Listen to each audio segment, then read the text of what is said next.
इस वक्त बड़ी खबर आ रही है। इजराइल के हाइफा में कई धमाके हुए हैं। आईडीएफ बेस के पास कई रॉकेट ब्लास्ट हुए हैं। इसके हमले से लगा है आपातकाल। वाह वाह वाह, ay Elohim, Elohim, איזה מזל. Elohim, Elohim.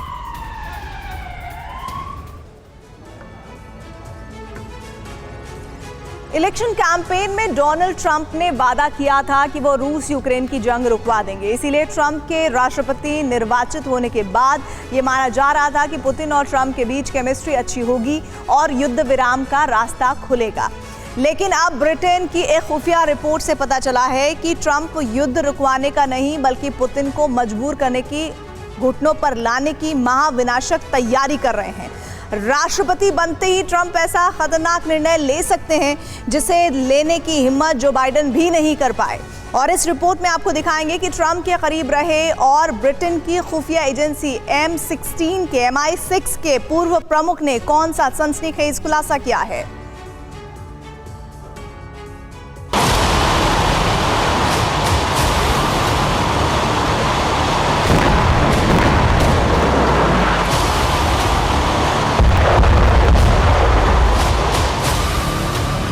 क्या पुतिन ने ट्रंप की तारीफ में जल्दबाजी कर दी?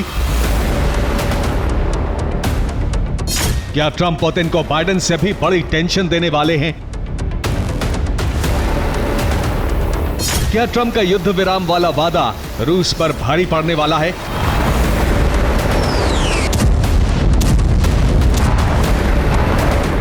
क्या 20 जनवरी को शपथ लेते ही ट्रंप यूक्रेन के समर्थन में और रूस के खिलाफ वो मुश्किल फैसला करने वाले हैं जिसे करने की हिम्मत जो बाइडेन नहीं कर पाए?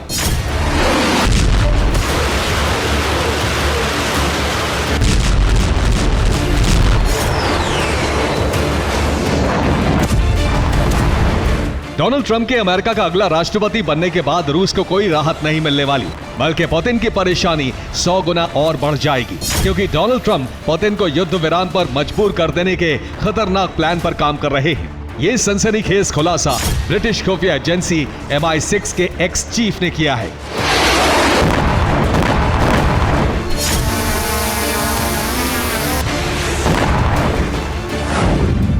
MI6 के पूर्व प्रमुख सर रिचर्ड डियलोव ने दावा किया है कि राष्ट्रपति बनते ही ट्रंप यूक्रेन को रूस पर लंबी दूरी के मिसाइलों से हमला करने की अनुमति देने वाले हैं। अगर यूक्रेन को जंग में रूस के खिलाफ लंबी दूरी की अमेरिकी मिसाइलों के इस्तेमाल करने की खुली छूट मिली तो सिर्फ कुर्स्क ही नहीं, रूस के हर शहर में नेटो का बारूद बरसेगा।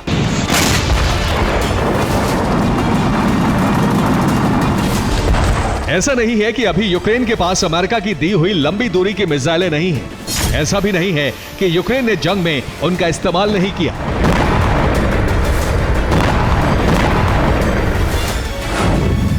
यूक्रेन के पास लंबी दूरी तक मार करने वाली ब्रिटेन की स्टॉर्म शैडो और अमेरिका की अटैक एमएस मिसाइलें हैं, लेकिन स्थिति बिगड़ने के डर से अमेरिका ने इनके सीमित दायरे में ही इस्तेमाल की अनुमति दी है।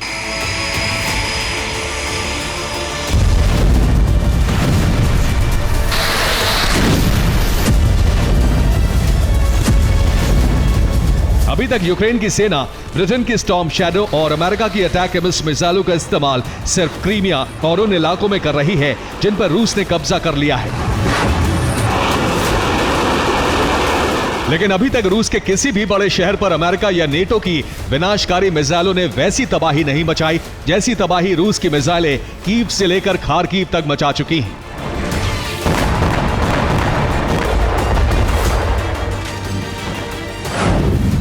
ज़ेलेंस्की कई बार रूस के खिलाफ लंबी दूरी की मिसाइलों का इस्तेमाल करने की अनुमति मांग चुके हैं, लेकिन ज़ेलेंस्की को खुला समर्थन दे रहे जो बाइडेन भी रूस के बड़े शहरों पर नेटो की लंबी दूरी वाली मिसाइलें दागने की अनुमति देने की हिम्मत नहीं कर पाए, क्योंकि जिस दिन मॉस्को, सेंट पीटर्सबर्ग, वोल्गोग्राद या कजान जैसे रूस के बड़े शहरों पर अमेरिका या नेटो देशों की मिसाइलों की बारिश हो गई, उसी दिन रूस यूक्रेन का युद्ध महायुद्ध में बदल जाएगा।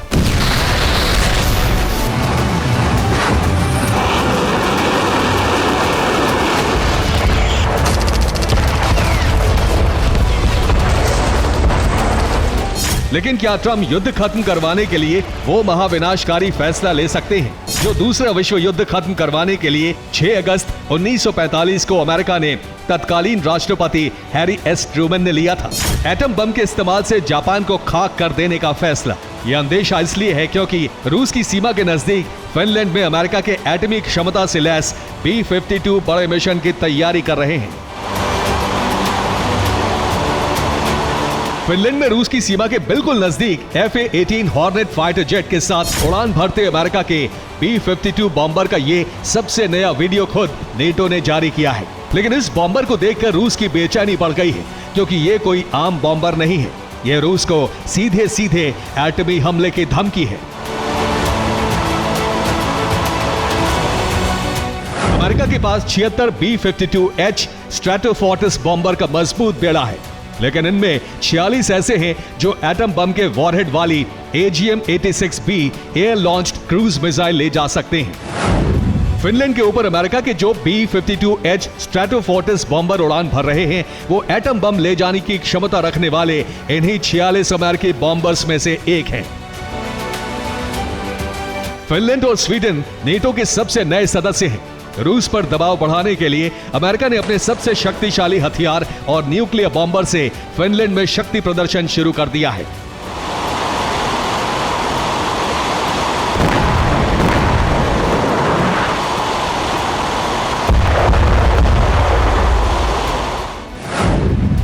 पांच नवंबर को पहली बार फिनलैंड के ऊपर फिनिश एयरफोर्स के F-18 फाइटर जेट के साथ अमेरिकी वायुसेना के B-52H परमाणु बॉम्बर ने उड़ान भरी। अमेरिका के B-52H बॉम्बर ने उत्तर से नॉर्डिक देश में प्रवेश किया और बोथनिया की खाड़ी के रास्ते बाहर निकल गया।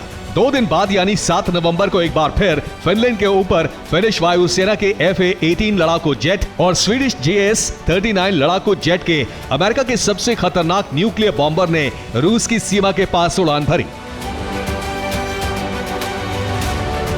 ट्रंप के राष्ट्रपति निर्वाचित होने के बाद यह माना जा रहा था कि पुतिन और ट्रंप के बीच केमिस्ट्री अच्छी होगी और युद्ध विराम की ओर जंग जाएगी। इसके लिए ट्रंप की एक युद्ध योजना लीक हुई थी। इस योजना में रूस और यूक्रेन के बीच 800 मील का बफर जोन लागू करने और 20 साल तक यूक्रेन को नेटो में न शामिल करने की बात कही गई थी। लेकिन MI6 के एक्स चीफ के नए खुलासे के मुताबिक टीम ट्रंप युद्ध विराम के बजाय रूस के साथ आर पार पर विचार कर रही है और इसीलिए ट्रंप के चुनाव जीतते ही पेंटागन ने पुतिन को तबाही का ट्रेलर दिखाकर युद्ध विराम के लिए दबाव बनाना शुरू कर दिया है।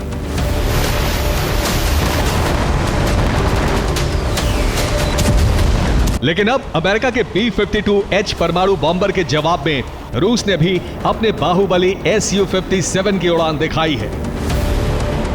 Bureau report, TV9, Bharatvarsh.